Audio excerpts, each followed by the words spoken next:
आता आपल्या कोटिचाला Shrinivas Rangayya joint treasurer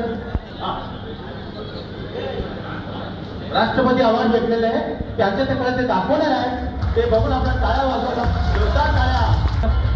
power lifting, जोरदार टाळ्या.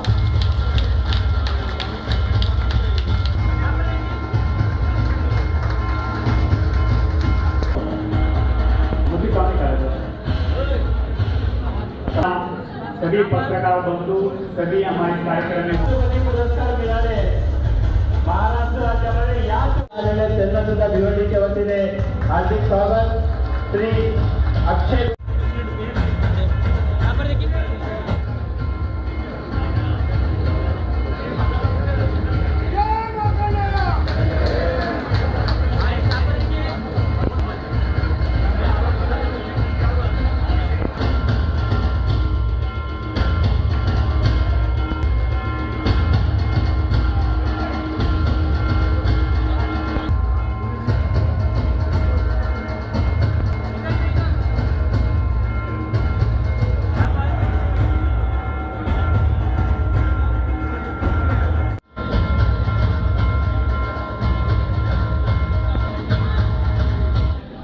पुढे यावे.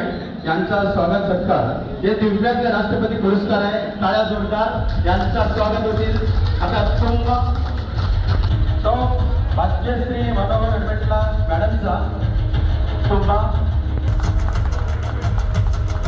त्यांना शाल पुष्पगुच्छ मोमेंट देऊन सत्कार करतील. आज आमच्या अखिल भारतीय पद्मशाली समाज भिवंडी या संगमाने महाराष्ट्रात जे जे आमचे समाजाचे नगरसेवक आले, ज्या ज्या लोकांना राष्ट्रीय पुरस्कार भेटला, ज्या लोकांना नॅशनल पुरस्कार भेटला, अशा लोकांचा सत्काराचा प्रोग्राम ठेवला. त्याबद्दल मी आमचे मित्र पोटाबत्तीन यांना धन्यवाद व्यक्त करतोय. अखिल भारतीय पद्मशाली समाजाचे गौरव अध्यक्ष आदरणीय शुंकुरवारजी पण इथे आहे. आणि हे मोठी घटना आहे की आमचा समाज आता राजकारणात अग्रेसर होऊ लागलाय. मला वाटतंय की या समाजाचा एक आमदार आणि एक महापौर आहे.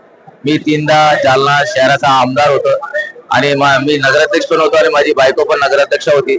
आज आमच्या जालन्यात 4 नगरसेवक आमच्या समाजाचे, टोटल बघितलं तर 40 पेक्षा जास्त नगरसेवक मराठवाड्यात निवडून आलेले आहे. आणि मी महाराष्ट्राच्या जनतांना मनापासून आभार व्यक्त करतो की तुम्ही आम्हाला या पदावर बसण्यासाठी आपण मदत केली. या महाराष्ट्राच्या तमाम जनतेला मी धन्यवाद व्यक्त करतो. तेव्हाचे उपमुख्यमंत्री फडणवीस साहेबांच्या स्वागत निवासावर पद्मशाली समाजाची बैठक झाली होती.